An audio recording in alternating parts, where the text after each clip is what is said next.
Halo guys, selamat datang di channel kami. Don't forget to subscribe ya guys. Klik tombol subscribe guys, karena subscribe itu gratis. Kriteria ulama mujtahid. Seorang baru dapat disebut sebagai mujtahid mutlak bila ia sudah memiliki beberapa syarat yang tersebut di bawah ini. 1. Mengetahui bahasa Arab secara mendalam. 2. Mengetahui dan mahir memahami hukum-hukum yang terkandung dalam Al-Quran dan hadis Rasul. 3. Mengetahui isi Al-Quran 30 juz. 4. Mengetahui sebab-sebab nuzul Quran. 5. Mengetahui hadis-hadis dan segala macam yang berhubungan dengan hadis. 6. Mengetahui dan sanggup memahami semua masalah yang menjadi khilafah di antara mereka. Lihat kitab 4 serangkai iman mazhab karangan H. Munawar Khalil, kitab mazhab Asy Syafi'i karangan Sirajuddin Abbas dan kitab Al-Qawaninul Islamiyah karangan Asy Syiha Amin bin Muhammad Hasan Al-Asy. Masing-masing kitab ini sengaja tidak kami catat nomornya karena hampir seluruh kitab tersebut membicarakan masalah yang sama, supaya tidak menganggap enteng masalah agama ini. Memperhatikan syarat-syarat mujtahid tersebut di atas, terasa benarlah dalam diri seseorang bahwa mujtahid itu bukan soal yang mudah, semudah yang kita ucapkan. Kalau boleh dikatakan, mujtahid yang demikian hampir mustahil kita peroleh lagi pada zaman yang penuh dengan pengaruh duniawi seperti zaman kita sekarang ini. Mujtahid dibagi kepada 4 bagian. 1. Mujtahid mutlak. 2. Mujtahid mazhab. 3. Mujtahid fatwa. 4. Mujtahid tarjih. Wallahu alam. Ulama besar yang bermazhab kepada mazhab Imam besar Asy Syafi'i. Puluhan ribu ulama yang besar-besar yang bermazhab kepada Imam besar Asy Syafi'i sejak lahirnya mazhab ini hingga sampai pada masa kini, bahkan insya Allah akan tetap sampai akhir zaman nanti. Sekalipun ulama-ulama ini mempunyai keahliannya masing-masing dalam bidang ilmu pengetahuan agama, namun tentang amal ibadat, mereka sehari-hari tetap berpedoman kepada keputusan hukum yang telah diisbatkan, dikeluarkan oleh Imam Syafi'i dari sumbernya yaitu Kitabullah dan Sunnah Rasulnya. Tidak ada lagi pada mereka penambahan ataupun pengurangan dari hukum-hukum yang telah ditetapkan. Seperti salat tarawih sunat 20 rakaat, talqin mayat sunat sesudah dikebumikan, niat salat wajib dalam takbiratul ihram, mengangkat tangan sunat waktu membaca doa dan lain-lain. Kesemua bentuk amalan ini dikerjakan oleh mereka itu dan ditulis lagi dalam kitab-kitab karya mereka.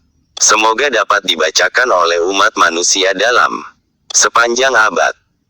Di antara ulama-ulama yang bermazhab taklid kepada mazhab Imam besar Asy-Syafi'i, yaitu 1. At-Tirmidzi, perawi hadis yang terkenal di kalangan ulama. 2. Al-Bukhari, perawi hadis yang tak tertandingi. 3. Al-Junaid Al-Baghdadi, seorang ahli sufi yang tak tertandingi. 4. Abu Daud, perawi hadis yang cukup berjasa. 5. At-Tabrani, pujangga hadis yang tak pernah ketinggalan. 6. Al-Asy'ari, pujangga dalam bidang ketauhidan. 7. Ad-Daruqutni, wajah sedih perawi hadis yang selalu disebut namanya. 8. Al-Baihaqi, juga perawi hadis yang ulung. 9. Imam Al-Haramain, ulama besar dalam ilmu fiqh. 10. Al-Qusyairi, ahli ilmu sejarah dan tafsir. 11. Imam Al-Ghazali, filosof dan ahli tasawuf yang terbesar. 12. Al-Bagawi, ahli tafsir. 13. Ar-Rafi, seorang ahli tentang mufti hukum. 14. An-Nawawi, seorang ulama fuqaha yang dikenal oleh umat muslimin. 15. Ibnu Katsir, ahli tafsir dan pengarang tafsir Ibnu Katsir. 16. Ibnu Hajar Al-Asqalani, ahli hadis dan pengarang. 17. Ibnu Hajar Al-Haytami, ahli fiqh dan pengarang. 18. An-Nasai, perawi hadis. Ratusan bahkan ribuan lagi ulama-ulama yang tidak terhitung namanya yang sudah hidup dan wafatnya dalam mazhab Imam Syafi'i. Kita lihat ulama-ulama itu memang ahli Quran dan tafsir, ahli hadis dan perawinya. Akan tetapi, mereka bukan ahli mengistibatkan dan mengeluarkan hukum-hukum syariat dari dalam sumbernya itu, yang mereka tafsirkan dan mereka rawikan. Itulah sebagian kecil nama ulama-ulama yang bermazhab Syafi'i. Jadi, apakah kita yang seawam ini masih bertanya, apakah boleh bermazhab atau tidak? Ataukah kita ingin bertanya kepada ulama yang sezaman dengan kita, apakah malu bermazhab? Sedangkan ulama-ulama besar itu pun tetap bermazhab. Kalau seseorang bukan mujtahid wajiblah bermazhab dan bertaklid. Perlu kami tegaskan sedikit adalah, walaupun kami bermazhab, bukanlah berarti kami tidak berdalil. Oleh karena itu, kami ajak saudara untuk membaca sebuah kitab yang paling dekat dengan saudara, yaitu kitab ilmu fiqh karangan H.M. Arsyad.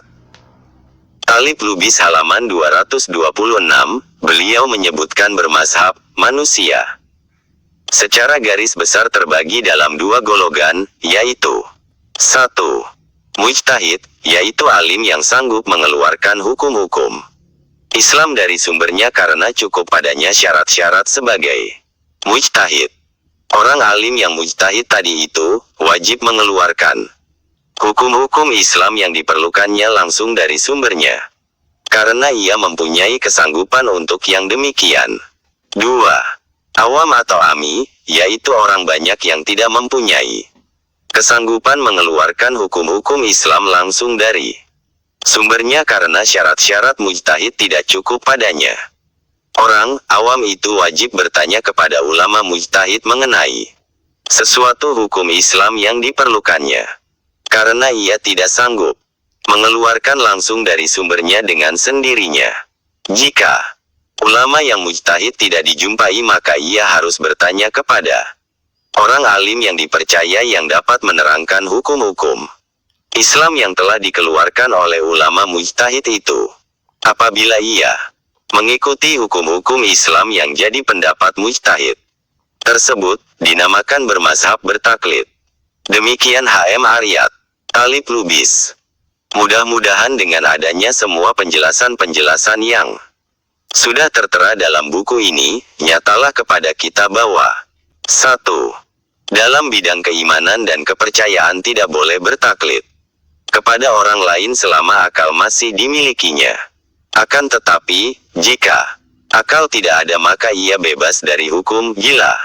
2. Dalam bidang ibadat ataupun muamalat kalau ia memang seorang mujtahid tidak dibenarkan kepadanya taklid melainkan wajib atasnya berijtihad sendiri. 3. Bagi orang yang tidak mampu untuk mengeluarkan hukum-hukum Islam dari sumbernya, wajiblah atas dirinya bertaklid kepada ulama mujtahid atau kepada orang yang telah mengetahui hukum-hukum Islam yang sudah dikeluarkan oleh ulama mujtahid. Insya Allah kita akan selamat dari semua gangguan-gangguan yang kemungkinan datangnya dari siapa saja. Wallahu alam. Rasulullah petik terbalik bersabda, bintang memberi cahaya bagi langit, dan sahabat-sahabatku memberi cahaya bagi umatku. Hari Muslim.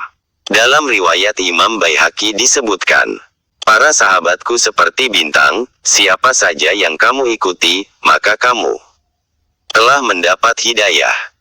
Bahkan dalam riwayat Imam Ahmad, Turmizi dan Imam Ibnu Majah disebutkan, ikutilah dua orang sesudahku, yaitu Abu Bakar dan Umar.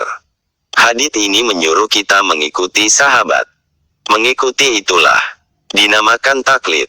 Jadi dalam memahami agama ini, jangan begitu dapat ayat dan hadits, langsung difatwakan. Pelajari dahulu dan diteliti dahulu. Jangan segan-segan untuk bertanya. Allah berfirman, maka bertanyalah kepada orang yang mempunyai pengetahuan jika kamu tidak mengetahui. An-Nahl 43. fanatik. Wahabi selalu mengatakan kita tidak boleh terlalu fanatik. Namun, nyatanya mereka terlalu fanatik dengan ulamanya. Pada suatu ketika, terjadi dialog antara si Ahmad dengan si Hasan.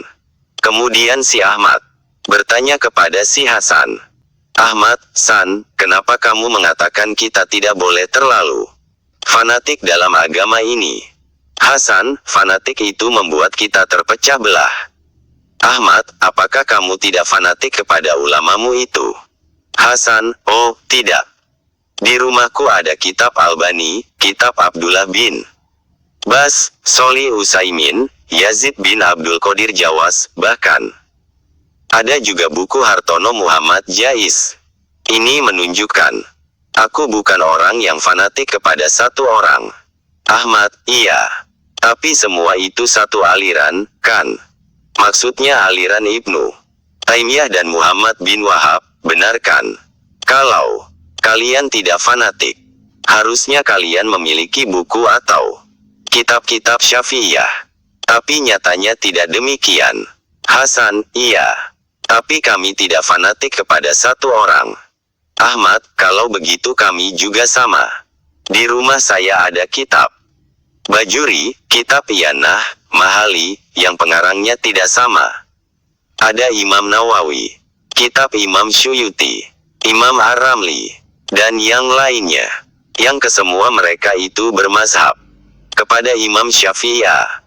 Kenapa kami saja yang kalian usik? Sedangkan kalian tidak ada bedanya dengan kami. Sekarang, saya tanya ke kamu, tapi kamu jawab yang jujur ya, maukah kamu belajar kepada ulama kami?" Saya melihat tidak pernah ada orang kalian yang seperti itu. Yang ada ketika ulama kami membuat pengajian, kalian langsung pergi. Tapi jika ulama kalian yang mengajar, kalian ajak semua orang untuk mendengarkannya. Itukah bukti orang yang tidak fanatik itu? Ada lagi, masjid kalian tidak boleh ustadz lain masuk ke sana, karena kalian takut terjadi perbedaan dan sebagainya. Apalagi yang dari Muhammadiyah, masjidnya, musyalanya, semuanya tertulis nama Muhammadiyah di depannya. Tetapi orang Nu, Al-Wasliyah yang berpaham tua di Medan ini, tidak demikian. Sebenarnya, kalianlah yang fanatik buta, bukan kami. Sekarang saya tanya kembali. Albani, Utsaimin, Abdullah bin Bas, Hartono Muhammad Jais, semua itu Wahabi atau tidak? Hasan, ya, Wahabi. Ahmad, dia pengikut siapa? Hasan, Ibnu Taimiyah dan Muhammad Ibnu Abdul Wahab. Ahmad, kamu membaca kitab-kitabnya? Hasan, ya, saya baca. Ahmad, kenapa kamu tidak membaca buku lain? Hasan, saya tetap baca. Seperti kitab Ibnul Qayyim Az-Jauzi. Ahmad, itu masih ulama Wahabi juga. Ini menunjukkan bahwa kamu itu taklid dan fanatik kepada mereka. Makanya kalau ingin bicara tolong pikirkan dahulu, jangan asal nyerocos saja. Kenapa orang kalian gitu-gitu amat sih? Wallahu alam. Terima kasih ya guys sudah mengunjungi channel kami dan menonton sampai akhir video. And don't forget to subscribe ya guys. Semoga video ini bermanfaat. Jangan lupa ya guys, please jangan lupa klik tombol subscribe guys, karena subscribe itu gratis, dan semoga yang sudah subscribe selalu mendapatkan rezeki yang berlimpah.